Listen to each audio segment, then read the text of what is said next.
Hello guys, நான் எங்கள் அம்மா எனக்கு ஒரு வாழ்க்கை பற்றிய அருமையான கதை என்கிட்ட சொன்னாங்க. அதை பற்றி நான் இப்போ உங்ககிட்ட சொல்ல போகிறேன். ஒரு கிராமத்தில் ஒரு வாலிபன் வாழ்ந்து கொண்டிருந்தான். அவனுக்கு நிம்மதியே இல்லை. அவனுக்கு நிம்மதியாகவும் தூங்கவும் வராது. அவனுக்கு தூக்கமே வராது.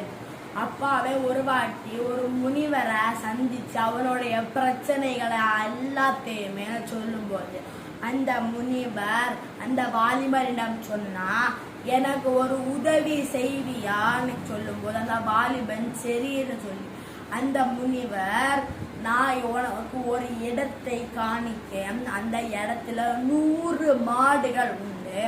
அந்த 100 மாடுகளுக்கு நீ சாப்பாடும் தண்ணியும் கொடுத்து அதை நீ ராத்திரி நேரத்துல 100 மாடுகளையும் தூங்க வைக்கணும். இதுதான் உன்னுடைய வேலை அப்படின்னு சொல்லுவார். வாலிபனும் சரின்னு சொல்லிட்டு அந்த இடத்துக்கு போய் 100 மாடுகளுக்கு சாப்பாடும் தண்ணியும் கொடுத்து ராத்திரி நேரத்துல தூங்க வைக்கும் போது ஒரு மாடு தூங்கும் போது இன்னொரு மாடு எழும்புது. சில மாடுகள் தானே தூங்குது. இப்படி இருக்கும்போது அவனால எல்லா மாடுகளையும் தூங்க வைக்காம அவனும் தூங்காம ராத்திரி ஃபுல்லாவே முழிச்சுக்கிட்டு மாடுகளை தூங்குற வைக்கிற வேலையில இருந்துட்டான். அடுத்த நாள் காலையில முனிவரை சந்திச்சு இதே மாதிரி நடந்ததை சொல்லும் போது முனிவர் சிரிச்சுக்கிட்டே சொன்னாரு, இதே மாதிரி தான் உன்னோட வாழ்க்கையிலும் சில பிரச்சனை தானாகவே அடங்கும். சில பிரச்சனை நீயா சமாளிச்சாலும் சில பிரச்சனை அதுவாகவே உருவாகும்.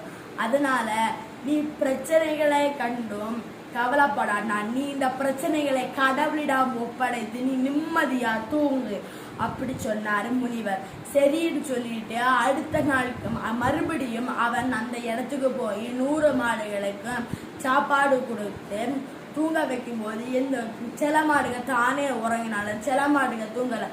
ஆனா அந்த வாலிபன் அவன் நல்லா தூங்கினான். அடுத்த நாள் காலையில முனிவர் என்ன கேட்கும் போது அந்த பையன் அந்த வாலிபன் அந்த முனிவரிடம் சொன்னான், நான் நிம்மதியா தூங்கினேன். இதே மாதிரி தான் உங்களுடைய வாழ்க்கையிலும் சில பிரச்சனைகள் தானாகவே வந்தாலும் நீங்க அதை கடவுளிடம் ஒப்படைத்து நிம்மதியா சந்தோஷமா இருங்க. இந்த கதை உங்களுக்கு ரொம்பவே முக்கியமான ஒரு பகுதியாக இருக்கும். இதே மாதிரி தான் நீங்கள் இருக்கணும். பிடிச்சிருந்தா லைக் பண்ணுங்க. பாய்.